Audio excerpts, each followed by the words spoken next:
3.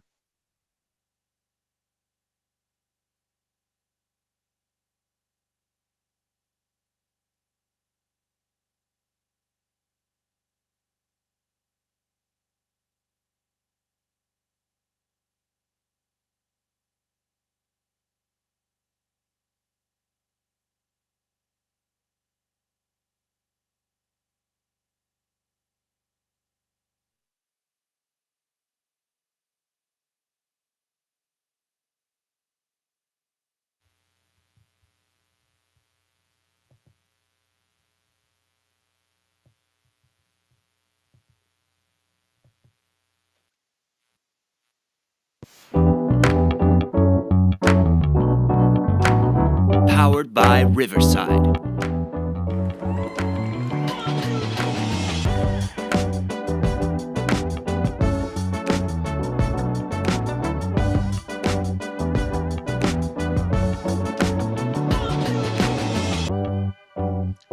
Hey, welcome everybody to the Bluejay Banter Postgame Show.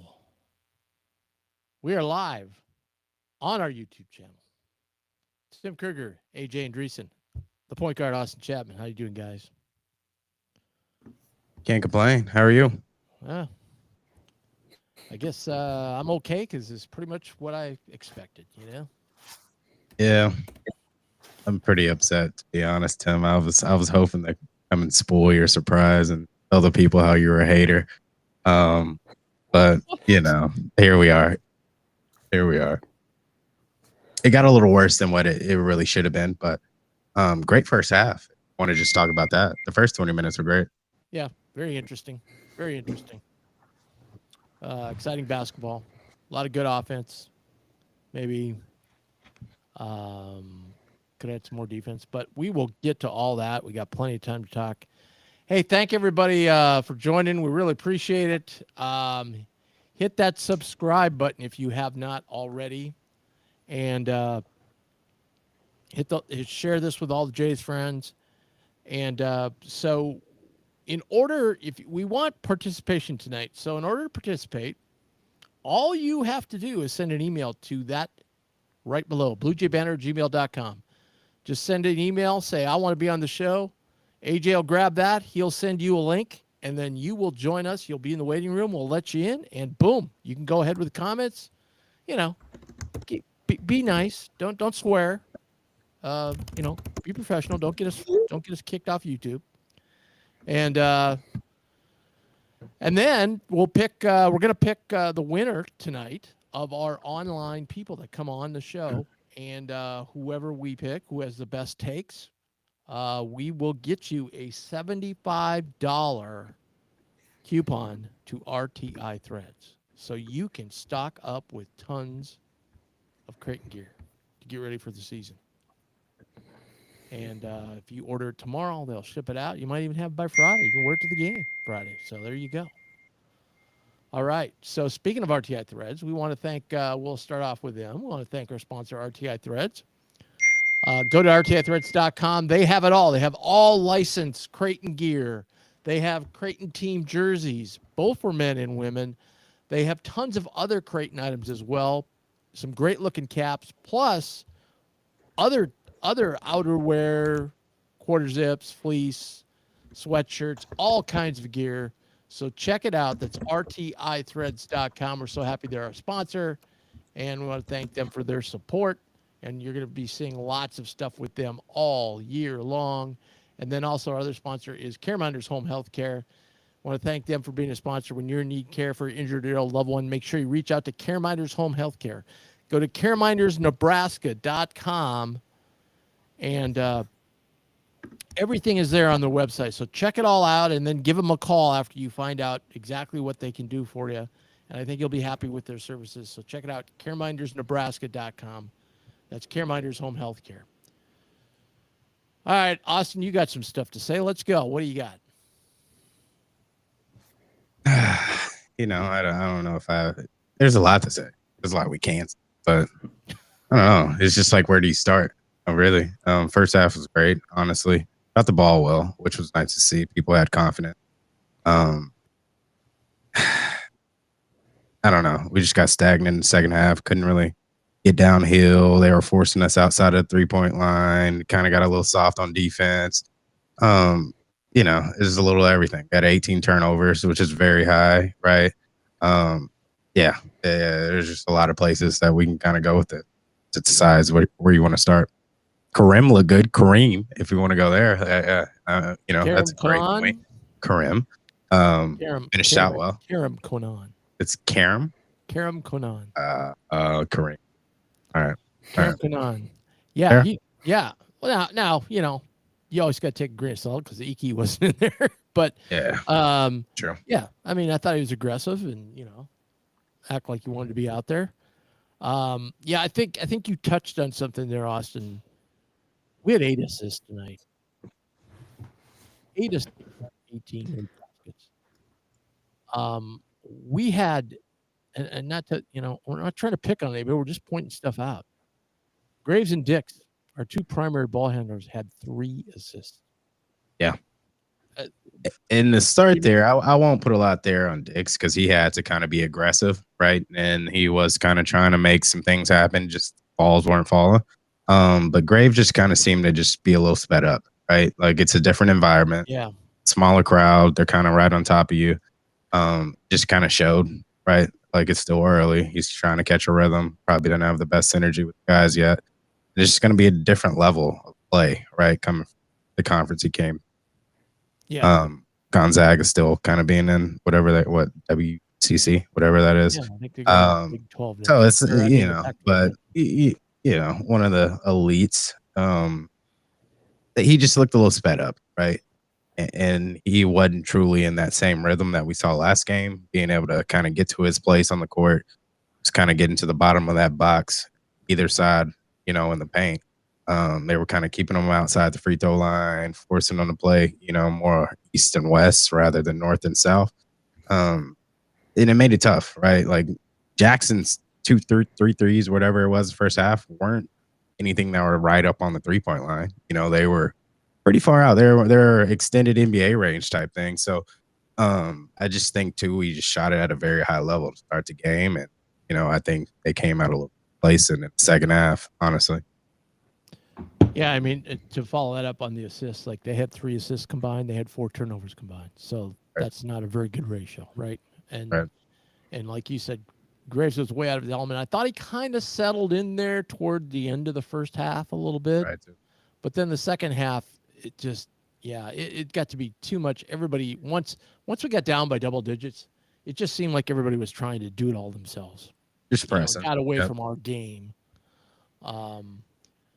It kind of felt like that all game, honestly. It kept feeling like we were just running ISOs. And, I mean, that's what Gonzaga's defense is designed to do a little bit. But it was getting frustrating. It didn't look like Creighton basketball at all. Yeah. Completely different look from last year's team.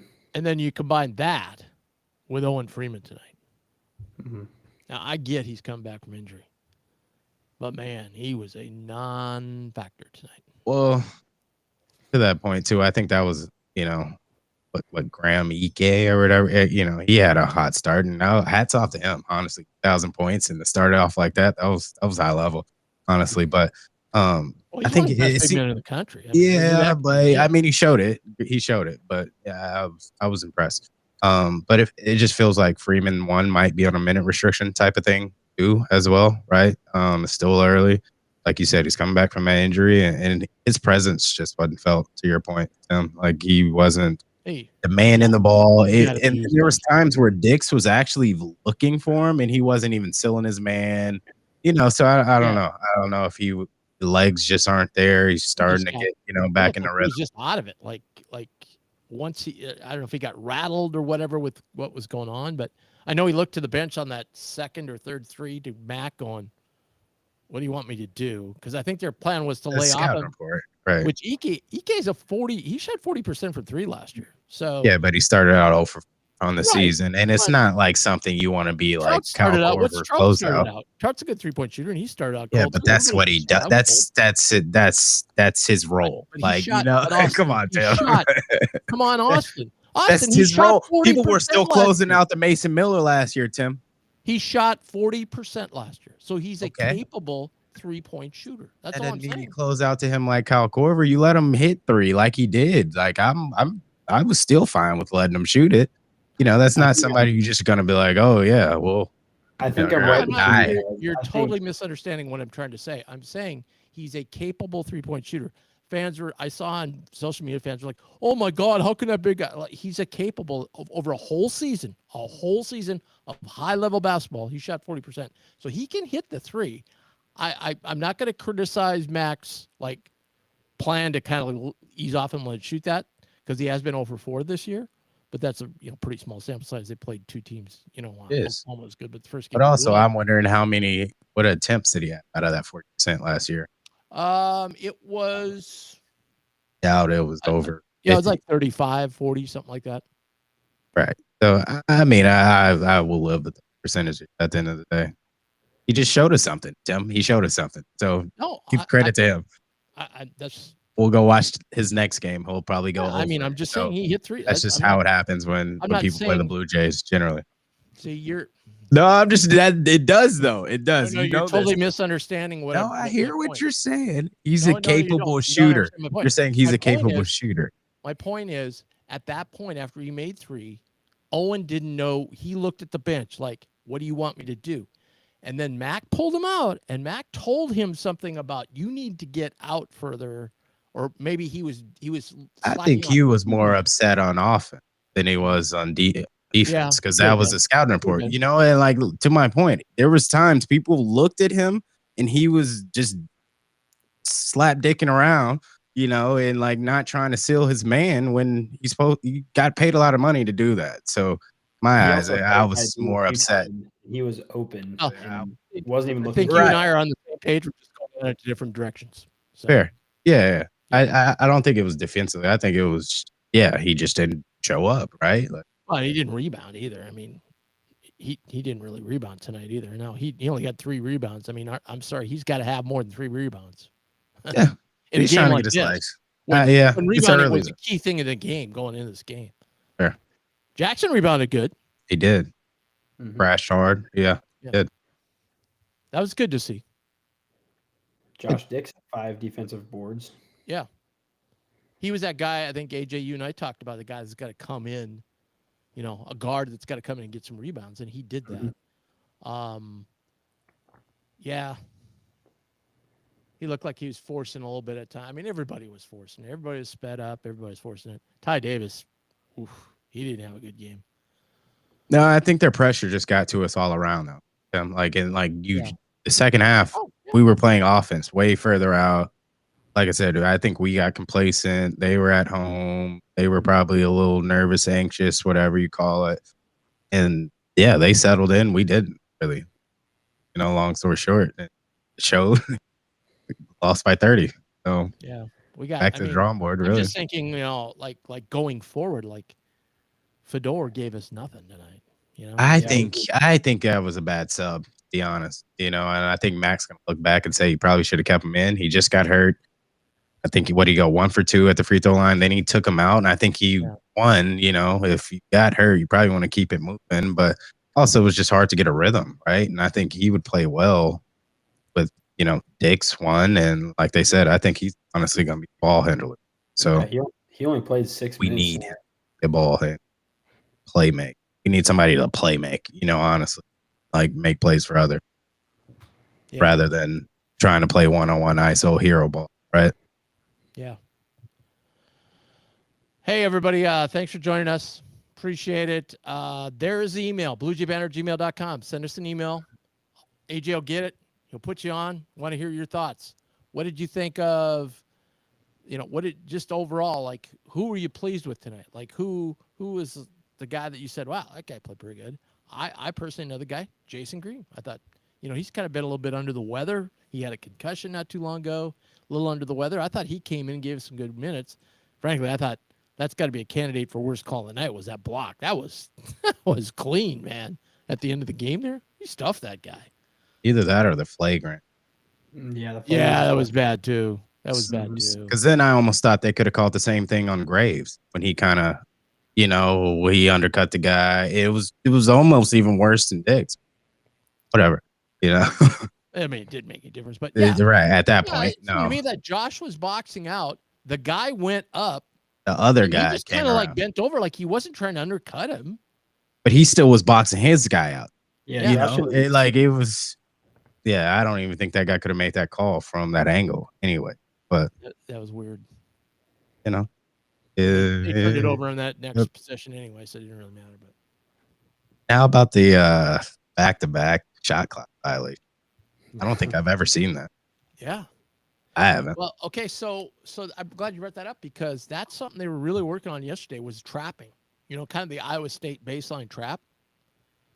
And I thought when we did that, that rattled them. Like they didn't know they had a hard time getting the ball reversed and so forth.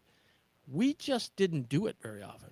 And a lot of that, you got to give credit to Gonzaga because they were moving the ball so quickly down the floor and moving and getting into their offense that we didn't have time to do that. But I think looking back, you know, if you're going to lose like we lost, Mac probably would have went, yeah, maybe we should have went to that more often in the first half. Because it did seem to rattle them a little bit. It did, but I don't know. They're just kind of a well-balanced team, and I don't know. You know, they could hit the three, the mid-range, just a little everything. I think that kind of rattled. Yeah, I'll say this about them though. If you get, and okay, I know he's in the NBA and he's now coming back, but you know, let's just put Kalkbrenner in that game. Okay, let's say he's playing on Team ABC. Okay, and they're playing Gonzaga, and you put Kalkbrenner that can handle EK. All right, you know, disrupt his shot a little bit. I think that takes so much out of their offense. Like I don't even think that changes that aspect of the game. He changes it defensively. Like EK, like you take him away, it's 20 points. We still lose the game, you know? I'm not saying that. I'm saying that it puts them in a different light because now you don't have that automatic, like he was just getting what he wanted down there, you know? Now you've got to find some other scorers, and now they're used to getting the ball inside. And you know, I thought we did a pretty good job on Huff. He got some offensive rebounds that kind of killed us, but for the most part, I thought we did a decent job on him. He didn't really hurt us that bad. I'm just saying. But these stats are saying like 12 points from three, Tim. He wasn't doing too much work inside. He had like a couple floaters. He had a couple to that point. He's the non-factor. Yes, if Kalkbrenner's there, 20 points. But Kalkbrenner affects it defensively, right? Like the guards were getting to if we're playing drop coverage, he probably would have been able to at least contest a lot of those just open mid-range free throw shots that they were getting. The easy switch where, you know, the guy has a long contest on a three.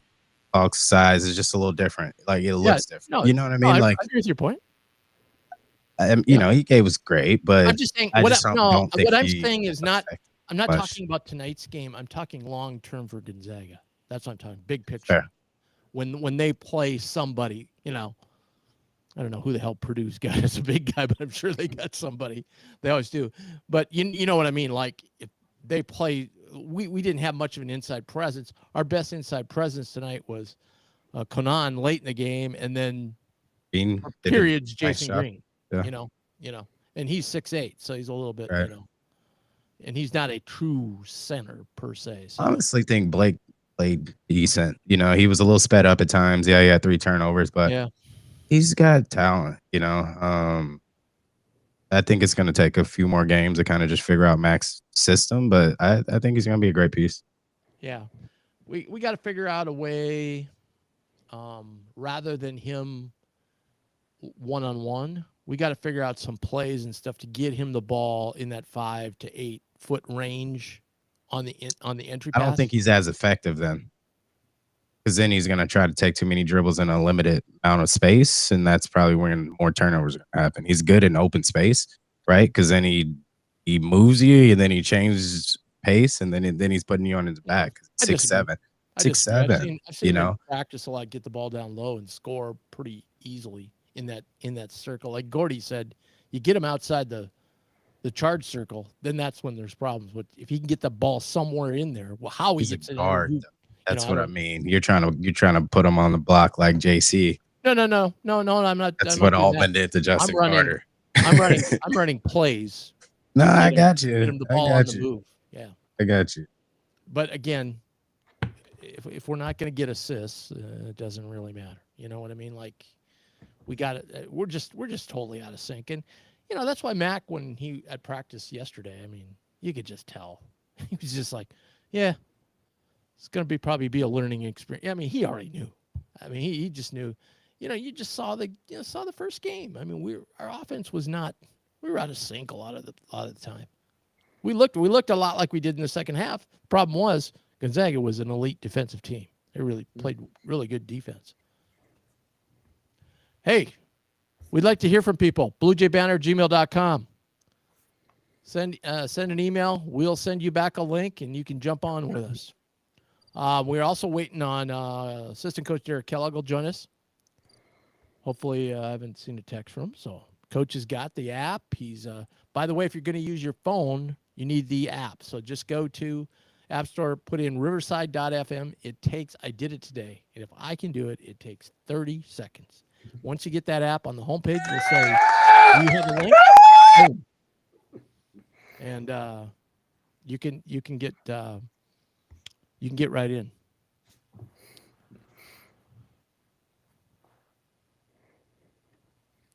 All right.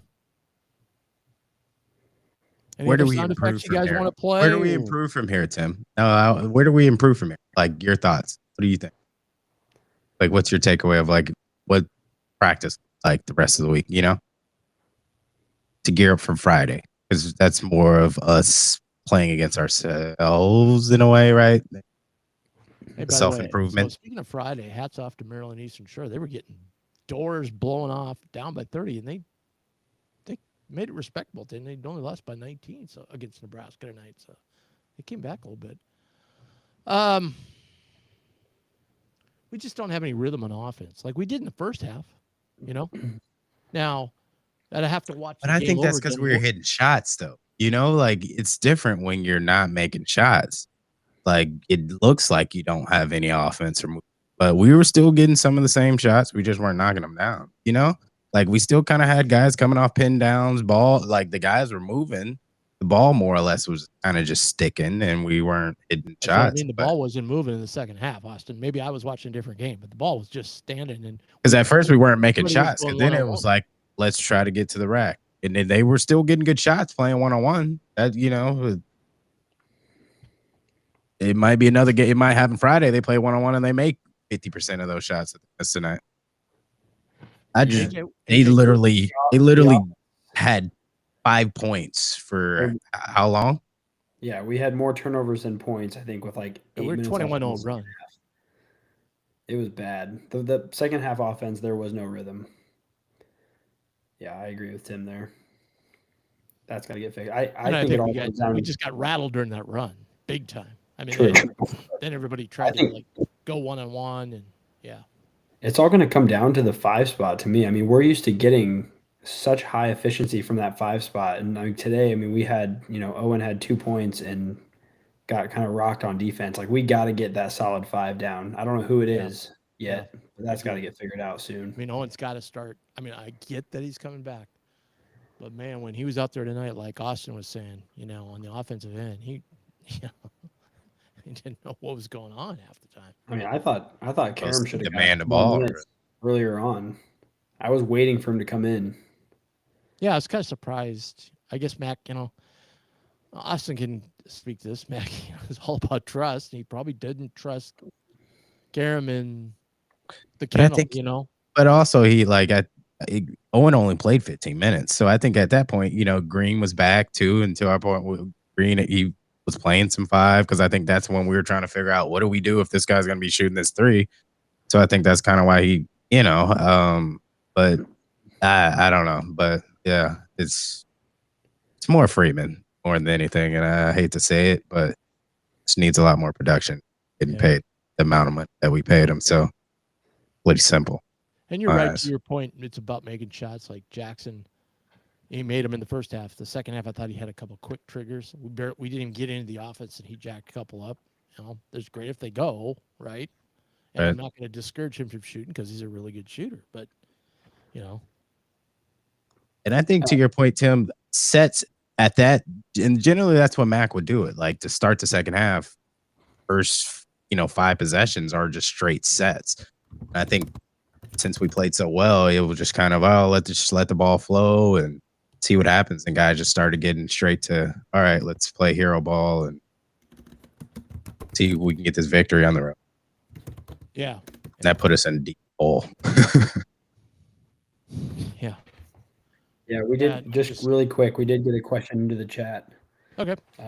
Rob asked if Fedor's in the doghouse. He only played about 7 minutes tonight. Not saying he was amazing in those 7 minutes, but he was not even playing in the garbage time. And I, commented that we did talk about this a little bit earlier, but it could have been from his hard fall. Maybe he felt slightly injured. Yeah. Could have been matchup related. I don't know, but yeah, he did not play much today. Yeah, I think Austin pointed that out. Yeah, that, and I just still, like Tim already said, Max said yesterday at practice, he just doesn't know. Like, he doesn't know going to be on the court, and there's so many guys, and we're just now finding out Hudson is taking the shirt. There's just so many things that he's still trying to figure out. This is a second game of the season, and we're playing this talent, but I think it also just gives us a great preview and like what we have to work for, getting into conference play. And it also kind of gave the guys a look of like, this is what you have to prepare for, more or less, rather than us expecting to get a victory here. Yeah. And it's for those guys that are all new, this is nothing.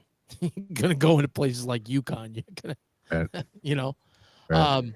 I'm glad you brought up Hudson. I think we ought to address that real quick before we get DK on here. So, yeah, Hudson Greer is, it was pretty much decided a week or two ago, but they really didn't announce it. I think they were kind of like, there was some back and forth between Hudson's family and Hudson and the coach, but Hudson is going to redshirt. I know over at bluejaybanter.com on our message board, one guy was like, well, he went into the thing about some financial thing, which I didn't understand because these aren't professional athletes. They don't get paid versus how much they play. Okay, the guy was like off on, but they should though. Yeah, well, yeah. We can call Lutz. He has something else to say about that one. But anyway, yeah, I just I don't know. I just like they were just talking at the end of the Gonzaga game. They have a freshman. They're not redshirting that guy, and he's in a battle. He's stuck behind a lot of the guys, but they're hoping to get him enough minutes as they move along, especially in the non-conference. And WCC, they're going to blow teams out, so they're going to give him some playing time to give him. That Mario guy. Yeah, I think so. Yeah, he was decent. And he was decent though. So well, Hud's decent. So yeah, yeah. Why not? I don't want to speculate, but I heard he had some other circumstances to come to this shirt. Won't just call it playing time. What's that? We won't just call it playing time. Well, I know the situation really well, and it just I don't think he really wanted a red shirt. I think he wanted to go. I think he wanted to when people wear white coats and have that's their job. I don't think it. But yeah, that's I'm just saying. I know Fedor coming back kind of messed up the whole rotation and everything, but I'm just saying what some of those other guys are giving us. To do with rotations. I don't know that health related. I think can't do what. I'm not. I can't speak what I know, but I know the whole situation, and they wanted it. Hudson wanted to keep going, so. I'm just saying I'm a little favoritism toward him because I really love him and I like his dad and everything, but I just think, with that high recruit, I would like to see us not redshirt a guy like that. That's all I'm saying. And now, how do you get a play? I'd rather redshirt him and build him rather than him be okay with it. Awesome. Awesome. But come back next year and be ready. No, I it's awesome. Be the guy. But how do you know in this day and age of portal, you're not going to go, I'll go somewhere where I can play. I hear you. People love him. How about the next number 40 ranked player in the country that we recruit? And he goes, well, the other team that's recruiting against us is going to go, well, don't go there. They're just going to redshirt you. I worry about stuff like that. Because that's recruiting. That's what they use. They use one thing against another. And, Good thing I know he's got a really good relationship with Huss. So, I mean, really, that's when you're talking about year or two down the road, that's what you kind of got to look at, right? Because we don't know how long Mac's going to be here, but we know Huss is going to be here and take over eventually. So we want to have him, and I think Al, in a way, is trying to, like, I know with his recruiting tactics right now, is trying to kind of, look to that, like reimagining the roster a little bit toward getting by the Sweet 16 and Elite 8 and Final Four, that kind of thing. Okay, what do we need to take that next jump? Because we've taken so many jumps under Coach Mack,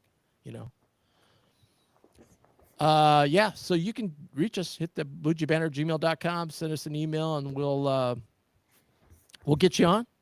Yeah, all you got to do is be one person. Come on, have a couple comments. You're going to win. There you go. You're going to win something. Who wouldn't do that? Not only that, as AJ pointed out,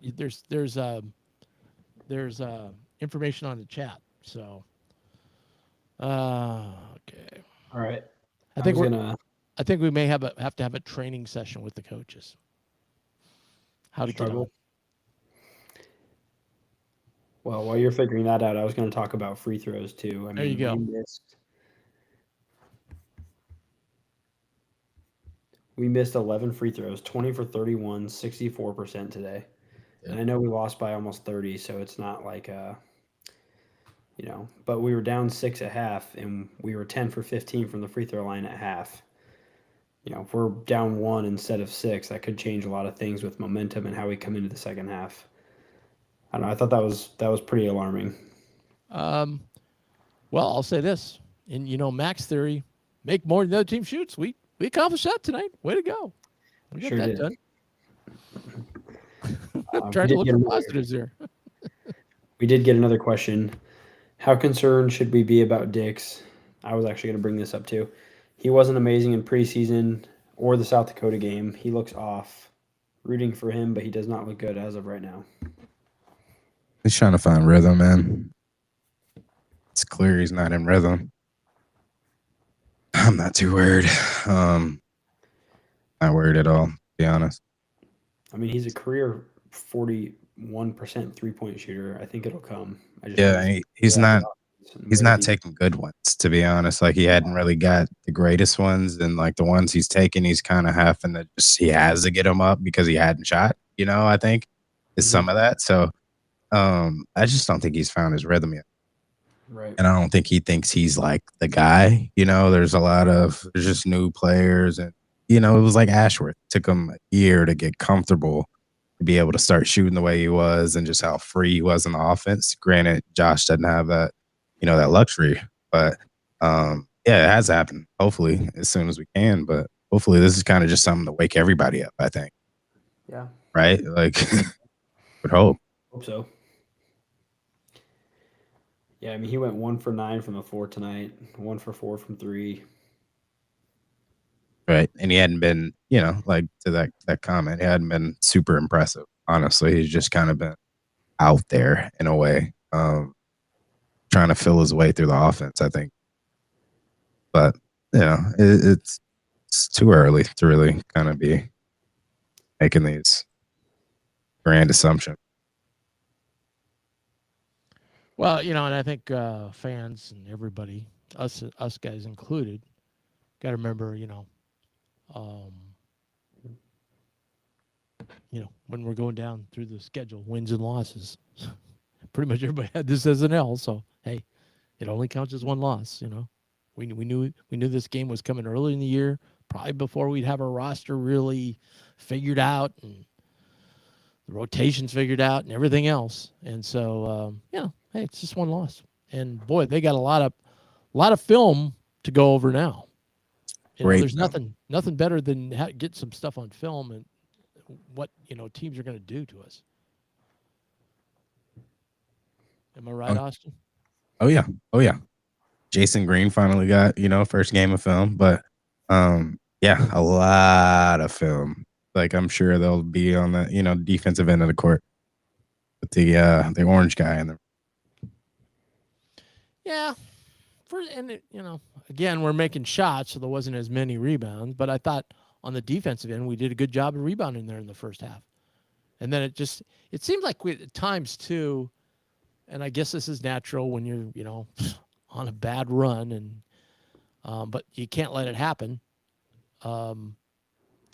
We kind of got outworked for some of those rebounds too. It wasn't like they were just going over the top of us. They were just getting to 50-50 balls and beating us on the boards that way. Yep. Yeah, it seems like they had way more offensive rebounds than 11, but it did. But to Tim's point, it was those 50-50s too, that it was like they just wanted it more, right? In a game like this too, it's just like you can't really come in with half-ass effort. Right. That's, it starts with energy, effort, really, and everything else kind of comes off of that, feeds off of that. But yeah, it's the only thing you can control. And like it looked dead. It looked flat in the second half, honestly, from all around. Yeah. And I thought in the first half, I thought we had the energy. I thought we were being strong with the ball, but we were being really weak. I mean, some of those turnovers too were really weak turnovers. Yep. I mean, they weren't even, it's one thing to say, well, that was really good defense, but some were just lollipop passes and just losing the ball in traffic and, things you can't do against a good team. ESPN has an error on their box score. They have Isaac Trout at 0 for 2 for 3. Hey, he hit one, didn't he? Yeah. Or did they?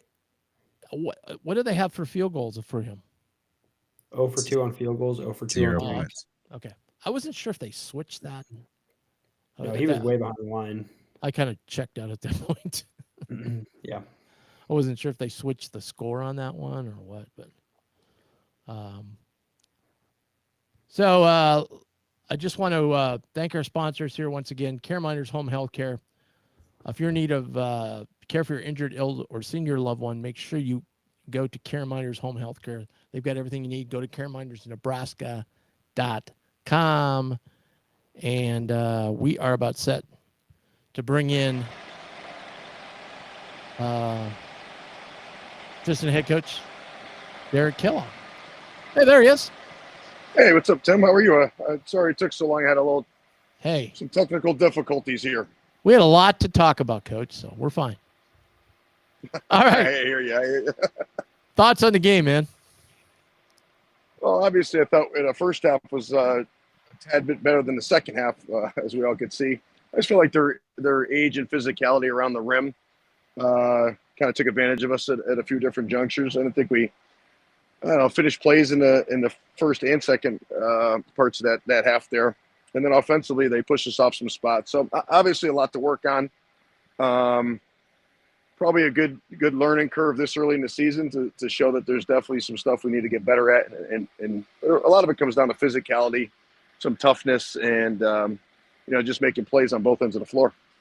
I know yesterday you were working on the trap on EK especially. And you did it a couple times and it worked, but was it just that the way the ball was coming down the floor and moving so fast, it just did that opportunity didn't present itself as many times as you would wish?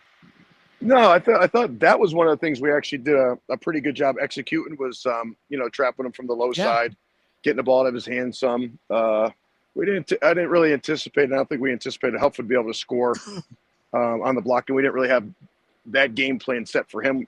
In hindsight, maybe that was something we, would do if we played him again, just because he was giving them some buckets there in the second half. Yeah, right. But Ike was, I mean, you knew he was a capable shooter, but I mean, you're probably okay with him living out there, right? Yeah, we've done that for years. Obviously, we'll kind of make a guy prove himself. Him going 4 for 4 was something that was somewhat unexpected. And I feel like we would live with that, but we were hoping maybe it was 2 for 4 or he'd miss a few here and there and give us an opportunity to, mess with his confidence some. In that 21-0 run, what did you think offensively? Obviously, we weren't, you had stops too, but on offense, it just seemed like the flow wasn't there. What did you see as some of the issues there? Well, we missed some during that stretch. We did miss some, I don't want to call them easy open shots, but I felt like we missed some shots that we need to have go in. We need to make those shots when they're open. I thought they did a good job of pressing up on us and getting us out of our kind of flow and getting up and pressure in the 5-man when he was catching at the key. And we just got out of rhythm and out of sync. I felt like their intensity and pressure and the crowd kind of got to us a little bit there in the second half. And like I mentioned earlier, obviously some learning curve things there that we definitely need to improve on and get better at. Who performed probably in that atmosphere better than you thought, or thought performed really well up to their capabilities? From our team? Yeah. I'm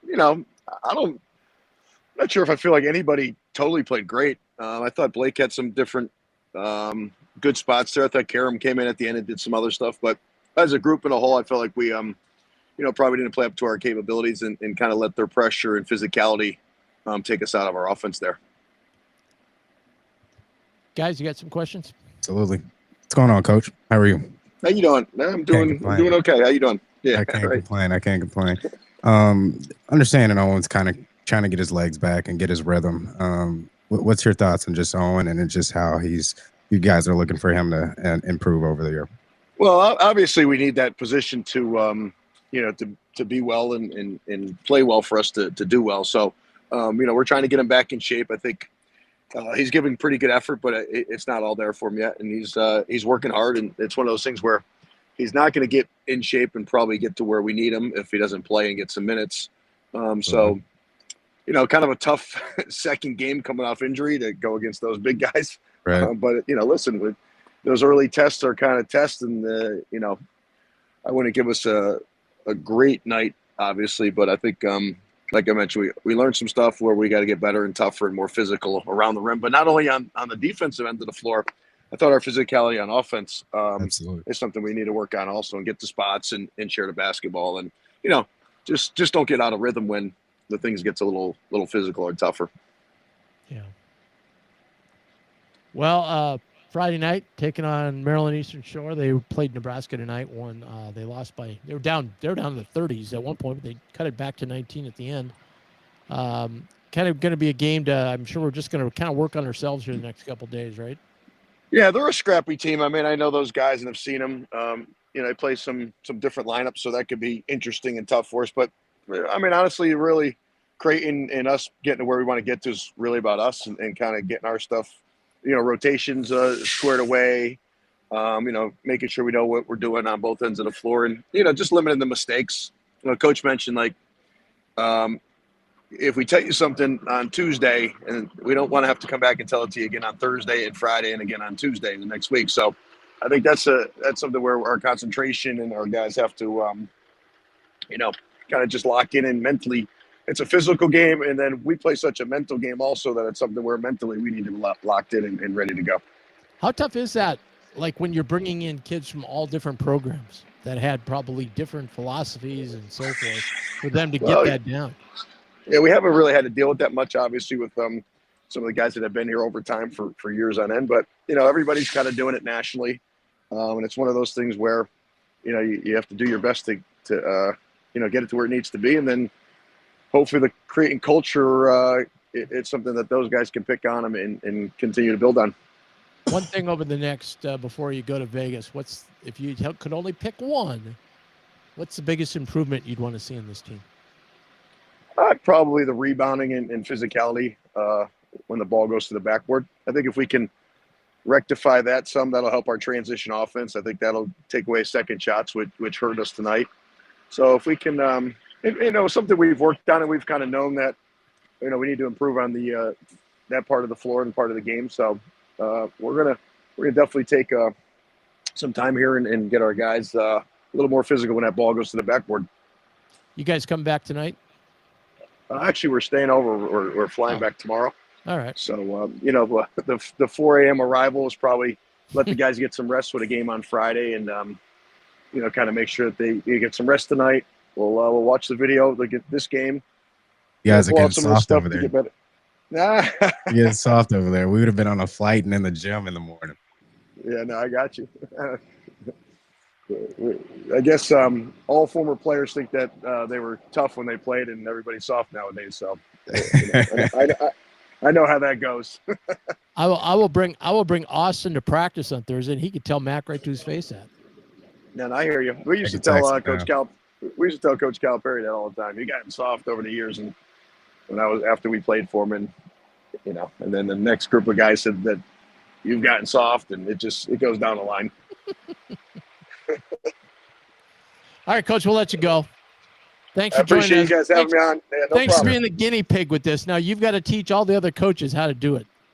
Well, I signed in with my Google account or Gmail or something, whatever, and then I didn't see the part way at the bottom that says just join this link. So I had to delete the app and then put it back on while I was texting with you. So I appreciate your patience. All right. Well, so now I'll say, got any problems? Go to DK. He'll fix it. You got it. All right, Thanks, buddy. guys. Thanks. All right. Sounds good. That's assistant coach Derek Kellogg joining us here live from the arena in Spokane from the kennel. I guess it's called the McCarthy Center, I believe, if I'm correct on that. Joining us here on Bluejay Banter post game. Well, should we just do a quick rundown of AJ? You got some stats for us? You want to run down the stats for us? Yeah, I mean, they're not very good stats, but let's go for it. Creighton shot 7 for 25 from 3, 28%. Gonzaga was 9 for 27, 33%. So there wasn't a huge discrepancy there. They beat us on the rebounding battle. They got 41 boards. We got 33. Like you mentioned earlier, we had 8 assists and they had 19. So that was a huge difference there. They had 11 steals. We had 7. We had 0 blocks, of course, and free throw percentage was bad for both teams. We shot 64%. They shot 53% from the free throw line. And, Ike had 20 points, 8 for 10 from the floor, 80%, and then 4 for 4 from 3. So that's a tough stat line to beat out there. I think for Creighton, I think the stats that, mostly stand out. Blake Harper and Nick Graves led the team with 12 points each. Jason Green not far behind at 9. And then other than that, there was just a couple points here and there spread out. And Josh Dix went 1 for 9 from the floor, 11%. 1 for 4 from 3, 25%. So, yeah, not a lot good on the Creighton side, but here we are. Yeah, you can't say Gonzaga was efficient, though. Huff, Miller, Ike, Serp, they were all pretty efficient. Very efficient. Austin, let me ask you a question. Did that surprise you what Coach said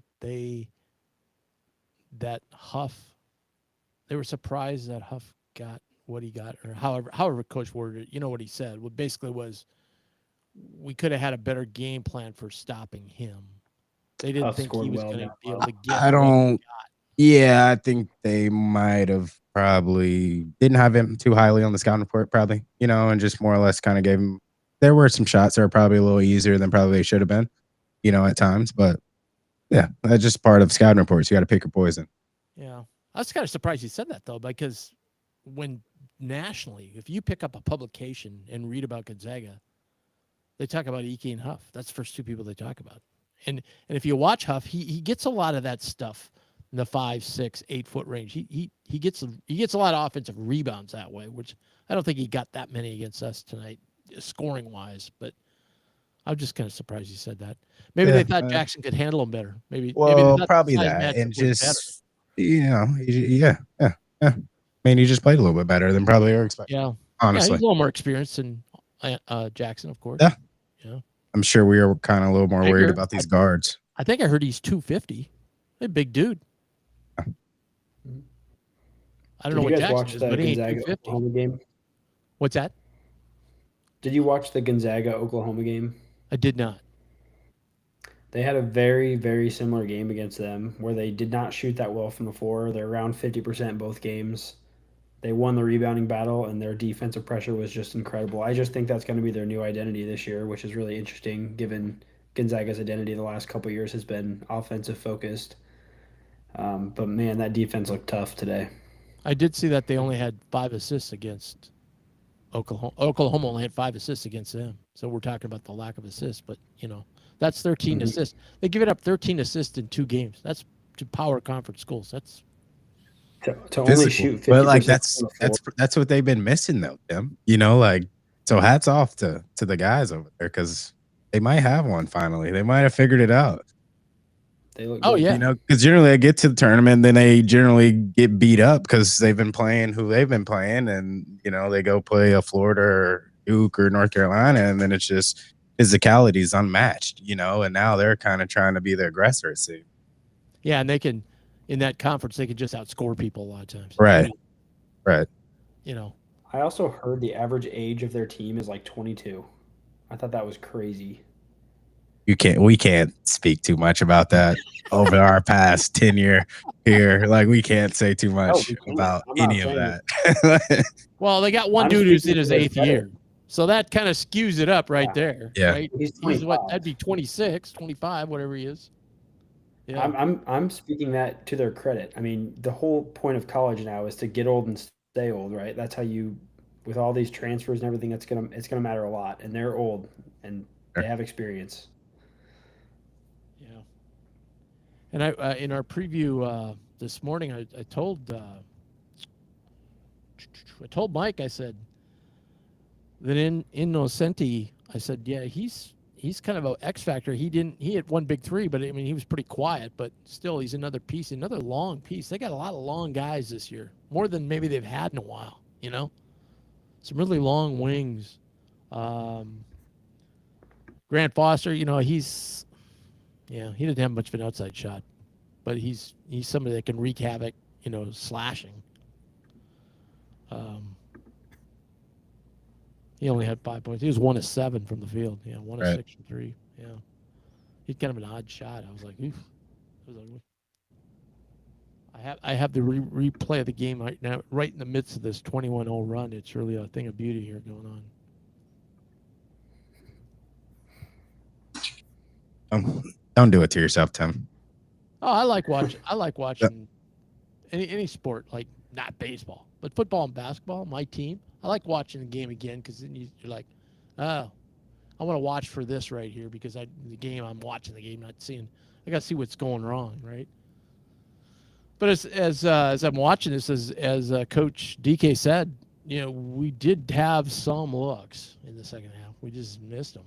We had a lot. Like, even Dix, every one that Dix took, I thought was a great shot in the second half. Yeah, the one two where he went right. First one was a little, probably 12-footer, right wing, miss. Right rim, left rim. Second one, he was almost at the block, off the glass. Yeah, I remember that then one. he had a third one where that was like at the rim, miss. It had a seal on it. I thought he missed a couple inside the circle, right? He did. Yeah. He missed one literally like hand on the backboard. Yeah. It was just, at a point, it just was like it wasn't our game. The way we started, I was very excited. I was like, this is a high level game for. Well, we have no winners of our contest tonight because nobody, was brave enough to come on here, which I find rather amusing. But anyway, we'll try it next game. Late night. It's late school night. It's time for you boys to go to bed. So our next broadcast will be tomorrow morning. Bluejay Banter today. And then on Thursday, we're going to have John Walker of the Omaha World Herald, beat writer, is going to join me. So we'll see what he thought of the game. And then Friday, Mike and I will do our opponent preview because we have a game Friday. I like that. We're getting into a rhythm here. The games are coming. Get over on. We got to wash this one and move on. Oh. Maryland Eastern Shore will come on in. So the Jays lose 90-63. They dropped to 1-1 again. If you're keeping track at home, that was probably a game you had an L beside. So nothing lost. We just move on. AJ, thanks. Austin, thanks. Thanks to all the people listening. We have a little counter, which is really cool on this Riverside platform. We can see how many people are on, which I really like. Thanks. I know it's a late night. I know some of you will be watching this Wednesday morning. Appreciate it. So thanks a lot. And we'll see you guys tomorrow morning.